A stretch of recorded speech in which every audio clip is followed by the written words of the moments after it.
জঙ্গিবাদের বিরুদ্ধে যেমন কঠোর ছিলাম, সন্ত্রাসবাদের বিরুদ্ধে যেমন কঠোর।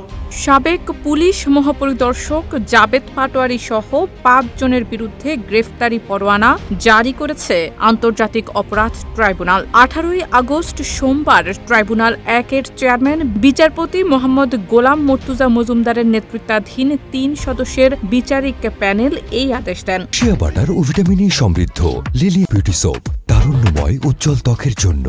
রিমার্ক, গাজীপুরের জয়দেবপুরে জঙ্গি নাটক সাজিয়ে হত্যাকাণ্ডের ঘটনায় দায়ের করা মানবতা বিরোধী অপরাধের মামলায় এই গ্রেপ্তারি পরোয়ানা জারি করা হয়েছে। আদালত জানায়, অভিযোগে উল্লেখিত আসামিরা ২০১৬ সালে রাষ্ট্রীয় ক্ষমতা ব্যবহার করে পরিকল্পিতভাবে জঙ্গি নাটক তৈরি করে ৭ জন নিরপরাধ যুবককে হত্যা করেন। এই হত্যাকাণ্ডে মানবতা বিরোধী অপরাধের মামলা হলে আসামিদের বিরুদ্ধে প্রাথমিকভাবে অভিযোগের সত্যতা পাওয়া যায়, যার বিপরীতে তাদের বিরুদ্ধে গ্রেফতারি পরোয়ানা জারি করা হয়েছে।